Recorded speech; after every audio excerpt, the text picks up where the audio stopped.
அனைவருக்கும் வணக்கம்.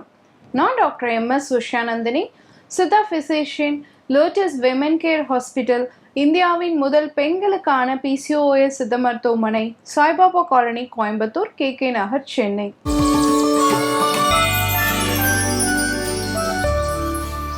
இனியவை என்ற நிகழ்ச்சியில தொடர்ந்து நம்ம பெண்கள் சார்ந்த பல ஆரோக்கிய குறிப்புகளை பார்த்து வரங்க. அந்த வகையில இன்னைக்கு நம்ம சொல்லக்கூடியது, நிறைய இளம் வயது பெண்களும் சரி ஆண்களும் சரி என்கிட்ட கேட்ட ஒரு விஷயம் வந்து, டாக்டர் ஃபேட்டி லிவர் இன்னைக்கு ஒரு பெரிய பிரச்சனையா இருக்கு. எங்களுக்கு வந்து கிரேட் 1 ஃபேட்டி லிவர் இருக்கு, கிரேட் 2 ஃபேட்டி லிவர் இருக்கு. அப்போ இந்த கல்லீரல் கொழுப்பு அப்படிங்கிறது நிறைய பேத்துக்கு இருக்கு இல்லையா? ஸோ இதனால நமக்கு கேஸ்ட்ரைட்டிஸ் வருது, கரெக்டாக ரைட் சைடு அப்டாமினல் பெயின் வருது, முதுகு வலி வருது, சாப்பிட்டா செரிமானம் ஆக மாட்டேங்குது, கொஞ்சம் ஆயில் ஃபுட் எடுத்துக்கிட்டா கூட ஜீரணம் ஆக மாட்டேங்குது, நைட் ஃபுல்லாக தூங்க முடியல, கேஸ் ட்ரபிள் இருந்துக்கிட்டே இருக்குது. இது எல்லாமே வந்து ஃபேட்டி லிவர் இருக்கிறவங்க சொல்லக்கூடிய கம்ப்ளைண்ட்டாக இருக்குது. ஸோ இந்த ஃபேட்டி லிவர் இதனால் வந்து உணவு நம்ம சாப்பிடக்கூடிய அந்த ஜீரண மண்டலமே வந்து சரியாக இருக்காது.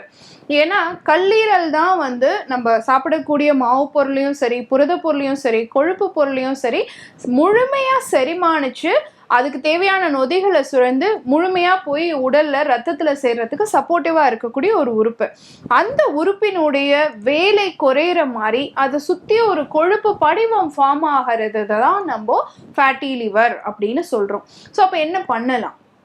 இந்த பிரச்சனைக்கு வந்து சித்த மருத்துவத்தில் இருக்கக்கூடிய மூலிகைகள் வந்து நிறைய பயன் தரக்கூடியதாக இருக்கு. ஏன்னா கல்லீரல் அப்படின்னு பிரச்சனைனாலே, காமாலை அப்படின்னாலே காலங்காலமாக சித்த மருத்துவத்தில் சித்தர்கள் கூடிய வழிமுறைகள் நிறைய இருக்கு.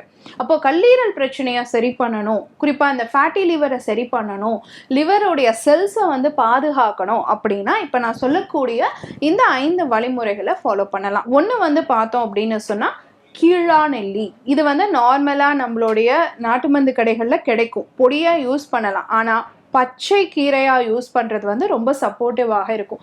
அப்போது முழுமையான அந்த வேரோடு இருக்கக்கூடிய செடியை எடுத்துகிட்டு வந்து நல்ல தண்ணி விட்டு வாஷ் பண்ணிவிட்டு அதை வந்து நல்ல மிக்சியில் போட்டு அரைச்சி அந்த விழுதை வந்து எடுத்து நீங்கள் மோரில் கலந்து வாரத்துக்கு 2 நாள் 3 நாள் காலைல எம்டி ஸ்டொமக்கில் எடுத்துடணும். அந்த மாதிரி எடுத்தீங்க அப்படின்னு சொன்னால் கல்லீரலினுடைய நொதிகள், SGOT, SGPT, அல்கலைன் பாஸ்பேட்டேஸ் இதெல்லாம் நம்ம சொல்கிறோம். அதே மாதிரி பிலிருபின் மாதிரியான நிறமிகள், இது எல்லாமே ரத்தத்தில் சீராக இருக்கிறதுக்கு வந்து பார்த்தோம் அப்படின்னு சொன்னால் நிச்சயமாக இந்த கீழாநெல்லி வந்து ரொம்ப சப்போர்ட்டிவாக இருக்கும். ஸோ இதுக்கு வந்து இந்த மோரோடு சேர்த்து நீங்கள் வாரத்துக்கு 2 நாள் 3 நாள் எடுத்துக்கலாம். உங்களுடைய கல்லீரலுடைய செயல்திறன் வந்து மேம்படும். 2வது விஷயம் பார்த்தோன்னா மஞ்சள் கரிசாலை. நார்மலாக கரிசலாங்கண்ணி கீரை அப்படிங்கிறது கிடைக்கும். இதில் மஞ்சள் கரிசாலை அப்படிங்கிறது கேட்டு வாங்கிக்கணும். அந்த கீரையினுடைய பொடியை வந்து தொடர்ச்சியாக மார்னிங் எம்டி ஸ்டொமக்கில் நம்ம வந்து 1/2 ஸ்பூன் அளவு எடுத்து வெந்நீரில் எடுத்துகிட்டு வரலாம். அப்படி இல்லைன்னா கீரையாக கிடைச்சதுன்னா பருப்போடு சேர்த்து நம்ம அதை சமையலாகவே யூஸ் பண்ணலாம். சமையலில் செஞ்சும் கீரையை யூஸ் பண்ணலாம். அந்த மாதிரி நம்ம பயன்படுத்தும் பொழுது கல்லீரலினுடைய நொதிகள் சீராக இருக்கும். 2வது விஷயம், அந்த கொழுப்பை வந்து கரைச்சி கல்லீரலில் இருக்கக்கூடிய அந்த ஒவ்வொரு செல்களுடைய ஆரோக்கியத்தை, பேரன்கைமல் டிஷ்யூஸ் அப்படின்னு சொல்லுவோம், அதை ஆரோக்கியமாக மாற்றக்கூடிய தன்மையுடையதாக இருக்கிறது மஞ்சள் கரிசலாங்கண்ணி கீரை. ஆரோக்கியமாக மாற்றக்கூடிய தன்மையுடையதாக இருக்கிறது இந்த மஞ்சள் கரிசாலை அப்படின்னு சொல்லக்கூடிய கரிசலாங்கண்ணி கீரையுடைய தன்மை. அடுத்து பார்த்தோம் அப்படின்னு சொன்னால் வெள்ளரிக்காய். நார்மலாக வெள்ளரிக்காயை தோல் சீவிட்டு ஜஸ்ட்டு நீங்கள் வந்து ஒரு 1/2 ஸ்பூன் இல்லைன்னா 1 ஸ்பூன் ஓமத்தோட கொஞ்சமாக பெருங்காயம் சேர்த்து தண்ணியில் போட்டு அரைச்சி மோரோட சேர்த்து எடுத்துகிட்டு வாங்களேன். அந்த மாதிரி எடுத்துகிட்டு வந்தீங்க அப்படின்னு சொன்னால் கல்லீரலினுடைய கழிவுகள் முழுமையாக வெளியேறதுக்கு, அதில் வந்து எந்த டாக்ஸின்ஸும் அக்குமுலேட் ஆகாமல் இருக்கிறதுக்கு. இன்றைக்கி வந்து நிறைய பேர் வந்து மது பழக்கம் உடையவர்களாக இருக்காங்க, புகைப்பழக்கம் உடையவர்களாக இருக்கிறாங்க, நிறைய அசைவ பொருள்கள் சாப்பிடக்கூடியவர்களாக இருக்காங்க.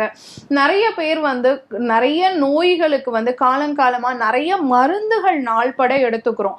வலியின் மாத்திரைகளாக இருக்கலாம், இல்லை ரொம்ப நாட்பட்ட நோய்களுக்கு தெரிஞ்சே நம்ம வந்து ஸ்டீராய்டு மருந்துகளை எடுத்துக்கக்கூடிய கால காலகட்டத்தில் இருக்கலாம்.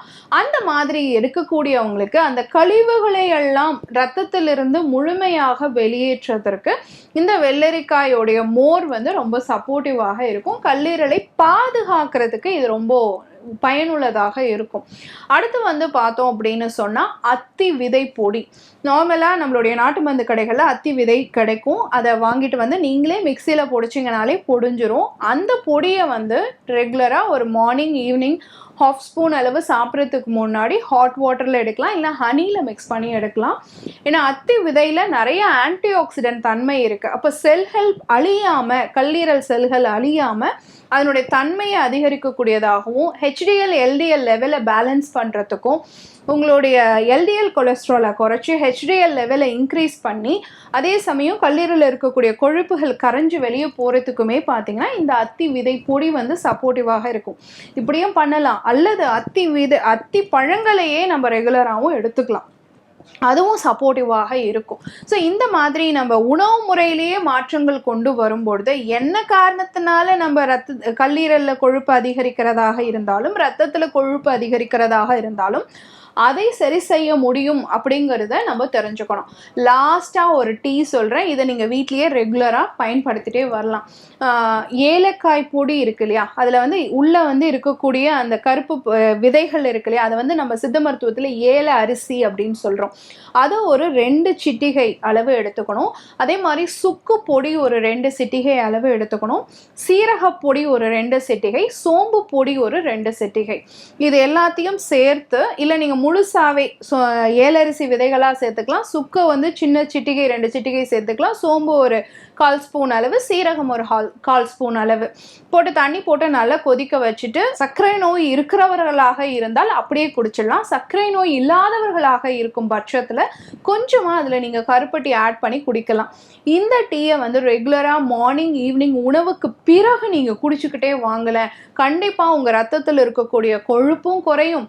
அதே சமயம் வந்து இந்த கல்லீரலில் இருக்கக்கூடிய நொதிகள், என்சைம்ஸ், அதை வந்து சீர்படுத்துறதுக்கு SGOT SGPT எல்லாம் எப்போ டெஸ்ட் பண்ணாலும் கூடுதலாக இருக்குங்கிறவங்க இந்த டீயை ரெகுலராக யூஸ் பண்ணும்பொழுது அது படிப்படியாக கட்டுப்பாட்டுக்கு வர ஆரம்பிக்கும். ஏன்னா உங்கள் ஹார்மோன்ஸ் நல்லா இருக்கணும், உங்கள் ஹார்ட் நல்லா இருக்கும், உங்கள் சர்க்கரையோட அளவு கட்டுப்பாட்டுக்கு வரணும், உங்கள் கொழுப்பினுடைய அளவு கட்டுப்பாட்டுக்கு வரணும், உங்கள் எலும்புகள் ஆரோக்கியமாக இருக்கணும், உங்கள் முடி வளர்ச்சி ஆரோக்கியமாக இருக்கணும், உங்கள் ஹீமோகுளோபினுடைய அளவு அதிகரிக்கணும், உங்கள் குடல் ரொம்ப ஆரோக்கியமாக இருக்கணும், அடிக்கடி ஃபீவர் வரக்கூடாது. இந்த மாதிரி நிறைய விஷயங்களுக்கு வந்து கல்லீரலுடைய ஆரோக்கியம் ரொம்ப ரொம்ப முக்கியம். அப்போ இந்த ஃபேட்டி லிவர் அப்படின்னு சொல்லக்கூடிய கல்லீரல் கொழுப்பு இல்லாமல் இருக்கிறது அப்படிங்கிறது ரொம்ப முக்கியம். அப்படிங்கிறத எல்லா வயதினருக்குமே முக்கியம் அப்படிங்கிறத தெரிஞ்சுக்கணும். அவங்களுக்கு நான் இப்போ சொன்ன இந்த 5 குறிப்புகள் வந்து கண்டிப்பாக சப்போர்ட்டிவாக இருக்கும். பயன்படுத்தி பாருங்க. இதே மாதிரி இன்னொரு ஆரோக்கிய குறிப்போட நான் உங்களை சந்திக்கிறேன். இயற்கையோடு இணைவோம், ஆரோக்கியமாக இருப்போம், ஆனந்தமாக வாழ்வோம். நன்றி, வணக்கம்.